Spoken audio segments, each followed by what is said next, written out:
Setibanya di negeri Madian, Nabi Musa beristirahat di dekat sebuah sumber mata air.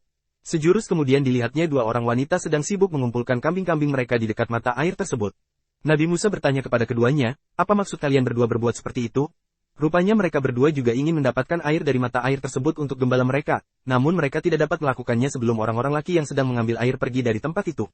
Hal itu mereka lakukan karena bapak mereka telah tua renta. Dan tatkala ia sampai di sumber air negeri Madian, ia menjumpai di sana sekumpulan orang yang sedang meminumkan ternaknya, dan ia menjumpai di belakang orang banyak itu, dua orang wanita yang sedang menghambat ternaknya. Musa berkata, apakah maksudmu dengan berbuat begitu? Kedua wanita itu menjawab, kami tidak dapat meminumkan ternak kami, sebelum pengembala-pengembala itu memulangkan ternaknya, sedang bapak kami adalah orang tua yang telah lanjut umurnya. Surat Al-Qasas ayat 23. Para ahli tafsir mengatakan bahwa setelah para penggembala laki-laki tersebut mengambil air untuk kambing-kambingnya, mereka menutup mata air tersebut dengan sebongkah batu besar, lalu pergi. Sedangkan kedua wanita tadi akan mencari air dari bekas kambing-kambing orang-orang tersebut untuk diberikan kepada kambing-kambing mereka. Namun ketika Nabi Musa datang hari itu, dia mengangkat batunya, dan dia ambilkan air untuk mereka berdua dan untuk kambing-kambingnya, kemudian batu itu dia kembalikan ke tempat semula.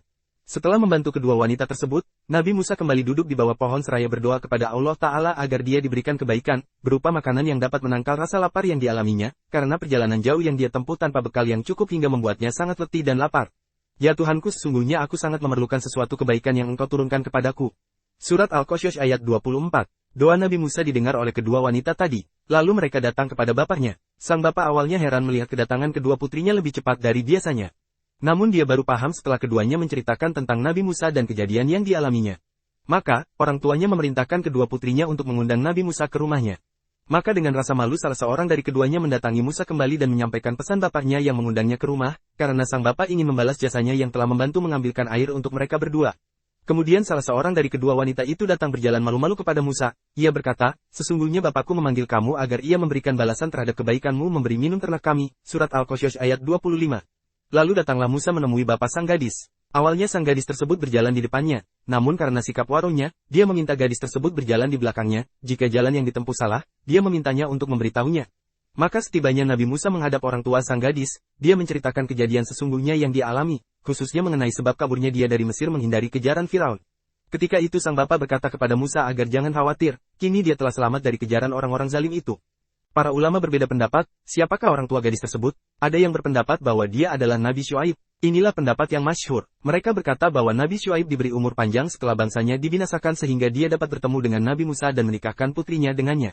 Namun ada juga yang berpendapat bahwa orang tersebut namanya adalah Syuaib, tetapi bukan Nabi Syuaib yang dikenal. Ada juga yang mengatakan bahwa dia adalah keponakan Nabi Syuaib atau ada yang mengatakan bahwa dia adalah seorang mukmin dari kaumnya Nabi Syuaib.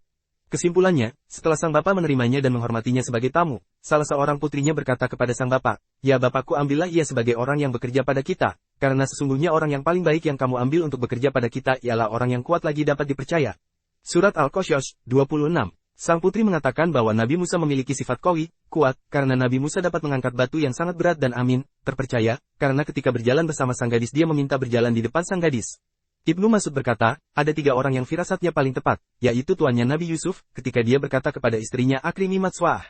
Uruslah anak ini dengan baik, wanita pada zaman Nabi Musa ketika dia berkata, ya abatistajirhu, wahai bapak, ambillah dia sebagai pekerja, dan Abu Bakar ketika dia melimpahkan kekhalifahan kepada Umar bin Khattab. Kemudian sang bapak menawarkan kepada Musa untuk bekerja kepadanya selama 8 tahun atau kalau dia ingin kebaikan, menambahnya hingga 10 tahun, dengan janji dia akan dinikahkan salah satu dari kedua putrinya. Berkatalah dia, Syuaib, sesungguhnya aku bermaksud menikahkan kamu dengan salah seorang dari kedua anakku ini, atas dasar bahwa kamu bekerja denganku 8 tahun dan jika kamu cukupkan 10 tahun maka itu adalah suatu kebaikan dari kamu, maka aku tidak hendak memberati kamu. Dan kamu insya Allah akan mendapatiku termasuk orang-orang yang baik. Surat Al-Qasas ayat 27. Nabi Musa menyepakati tawaran dari sang bapak tersebut dengan pilihan kedua waktu yang telah disebutkan. Namun demikian Nabi Musa melakukannya dalam waktu yang paling sempurna, yaitu 10 tahun. Rasulullah Shallallahu Alaihi Wasallam bersabda, aku bertanya kepada Jibril, dari kedua waktu yang ditawarkan, mana yang diselesaikan oleh Musa? Dia menjawab, yang paling sempurna. Setelah masa kerja yang harus dijalani oleh Nabi Musa telah selesai, sang mertua berkata kepadanya, setiap kambing yang dilahirkan dengan warna yang berbeda dari induknya maka dia menjadi milikmu. Ternyata untuk tahun itu semua anak yang dilahirkan memiliki warna berbeda dari induknya, kecuali hanya satu kambing. Maka akhirnya semua anak kambing yang berbeda warnanya tersebut menjadi miliknya. Kemudian Nabi Musa bersama keluarganya ingin kembali ke Mesir menemui sanak familinya, namun dengan cara sembunyi-sembunyi.